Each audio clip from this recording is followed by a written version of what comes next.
2023 সালে অনেক বাংলা মুভি কিন্তু সুপারহিট হয়েছে, আবার ব্লকবাস্টার হয়েছে। যেরকম ধরুন প্রধান সিনেমাটা এখনো চলছে, যথেষ্ট ভালো। চেঙ্গিস সিনেমাটা প্রথমবার কোনো বাংলা সিনেমা বাংলার পাশাপাশি হিন্দিতেও রিলিজ করেছে এবং সাফল্য পেয়েছে। তো একবার আমরা ঘুরে দেখবো যে 2023 সালে কোন কোন বাংলা সিনেমা কিরকম পারফরমেন্স করেছে এবং ব্লকবাস্টার বা বলতে পারি সুপারহিট হয়েছে। শুধুমাত্র আমি সেই সিনেমাগুলোর কথা বলবো। নমস্কার বন্ধুরা, আমি অমর, তো আপনাদের চ্যানেল ইন্ডিয়ান ফিল্ম নিউজ বাংলাতে আপনাদের স্বাগত।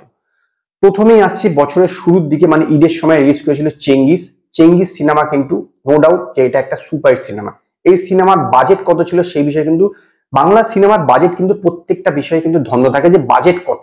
এই বিষয়ে কিন্তু সবার মানে একটা কৌতূহল থাকে, কারণ বাজেট বা বক্স অফিস কিন্তু পুরোপুরি রিভিল হয় না, এই কথা কিন্তু আপনাদের মেনে নিতে হবে। তো এই সিনেমার বাজেট যতদূর জানা যাচ্ছিল যে এই সিনেমার বাজেট প্রায় 5 কোটি টাকা, এবং এই সিনেমা আপনার মাল্টিপ্লেক্স থেকে কালেকশন করেছিল 99 লক্ষ টাকা। তার মধ্যে হচ্ছে বাংলা ভার্সন হচ্ছে 55 লক্ষ টাকা এবং 44 লক্ষ টাকা হচ্ছে হিন্দি ভার্সন। এটা মাল্টিপ্লেক্সে বলছি। এবং টোটাল মিলিয়ে সারা ভারত থেকে এই মুভি অ্যারাউন্ড আপনার 7 কোটি টাকা কালেকশন করেছিল, 7 কোটি টাকা গ্রস কালেকশন করেছিল। এবার হিট বা ফ্লপ এইটা তো আপনারা বিচার করে দেবেন, কারণ এই বিষয়ে অনেকের মনে অনেক রকম সন্দেহ থাকে। এই সিনেমাটা হিট বলা উচিত না ফ্লপ বলা উচিত, না এভারেজ, না ব্লকবাস্টার, এই বিষয়ে আমি কোনো মতামত দিচ্ছি। আমি শুধুমাত্র সংখ্যাগুলোকে আপনাদের সামনে তুলে ধরছি। এরপরে রিলিজ করেছিল হচ্ছে যেটা একটি ভালো চলেছিল, সেটা হচ্ছে দ্য একেন রুদ্রশ্বাস রাজস্থান। এই সিনেমাটা কিন্তু যথেষ্ট ভালো চলেছিল।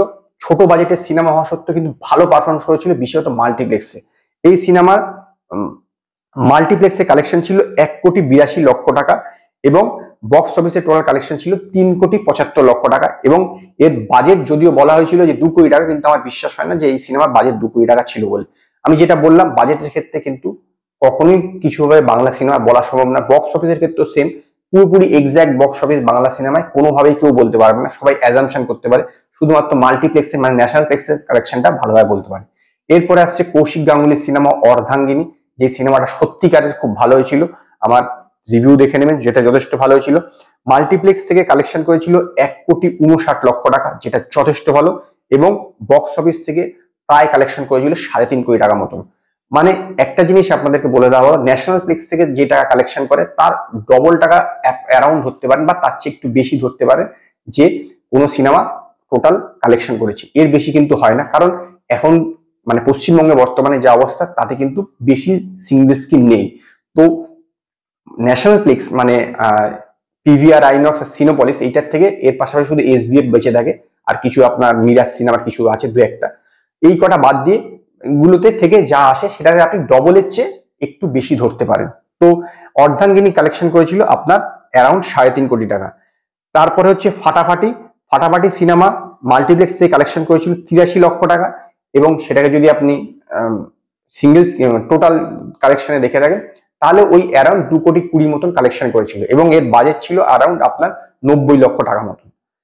তারপর রিলিজ করেছিল হচ্ছে এই যে যখন আপনার স্বাধীনতা দিবসের উইকে 11ই আগস্ট রিলিজ করেছিল ব্যোমকেশ দুর্গরহস্য দেবের। সিনেমাটা কিন্তু আমার মতে এভারেজ চলেছিল, যদিও এটা আপনারা ঠিক করবেন। আমি এটা বলছি যে মাল্টিপ্লেক্স থেকে কালেকশন ছিল 1,25,00,000 টাকা। মাল্টিপ্লেক্স থেকে কালেকশন ছিল 1,25,00,000 টাকা, এবং বক্স অফিসে টোটাল কালেকশন ছিল 3 কোটি টাকা, এবং এর বাজেট বলা হয়েছিল প্রায় আপনার 3 কোটি টাকা মতন নাকি এর বাজেট। তো এবার এটা আপনারা দেখে ঠিক করুন যে এটা কি বলা উচিত। তারপরে পুজোতে রিলিজ করেছিল দশম অবতার। দশম অবতার মাল্টিপ্লেক্স থেকে কালেকশন করেছিল 2,94,00,000 টাকা, এবং টোটাল কালেকশন করেছিল 6,50,00,000 টাকা। এইটা অফিসিয়ালি তারা জানিয়েছিল, সেই হিসেবে বলা যা সম্ভব। এবং এর বাজেট আমি যতদূর শুনেছি এর বাজেট নাকি 4 কোটি টাকা। বাঘাওতি। বাঘাওতির মাল্টিপ্লেক্স থেকে কালেকশন করেছিল 1.5 কোটি টাকা, এবং বক্স অফিস থেকে কালেকশন ছিল আপনার টোটাল কালেকশন ছিল অ্যারাউন্ড 4 কোটি টাকা মতো। বাঘাওতিনের টোটাল কালেকশন ছিল অ্যারাউন্ড 4 কোটি টাকা মতো, এবং এর বাজেটও ছিল নাকি প্রায় 4 কোটি টাকা মতন। এবার আসছি পুজোতে আরেকটা রিলিজ, রক্তবীজ, যে সিনেমাটা আমার মধ্যে সত্যিকারের পুজোর মধ্যে সবচেয়ে গেম চেঞ্জার সিনেমা ছিল, এবং এর মাল্টিপ্লেক্স কালেকশন ছিল 2,15,00,000 টাকা, এবং বক্স অফিস থেকে কালেকশন ছিল অ্যারাউন্ড 6 কোটি টাকা মতন, এবং এর বাজেট 4 কোটি টাকা মতন। এছাড়া আর আপনার দু একটা সিনেমা আছে, যেটা ধরুন আপনার রিসেন্ট এখন যদি আপনি এছাড়া মিতিন মাসিও একটু ভালো চলেছিল, তো মিতিন মাসি সেরকম একটা মাল্টিপ্লেক্স থেকে মাত্র 77 লক্ষ টাকা কালেকশন করেছিল।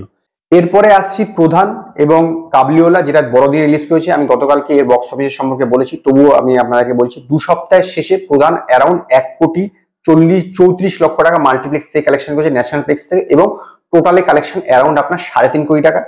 এবং কাবলিওয়ালা 2 সপ্তাহের শেষে মাল্টিপ্লেক্স থেকে কালেকশন হচ্ছে আপনার 79 লক্ষ টাকা, এবং টোটালে প্রায় অ্যারাউন্ড ধরতে পারেন 2 কোটি টাকা মতনই কালেকশন করেছে টোটালে 2 সপ্তাহের শেষে।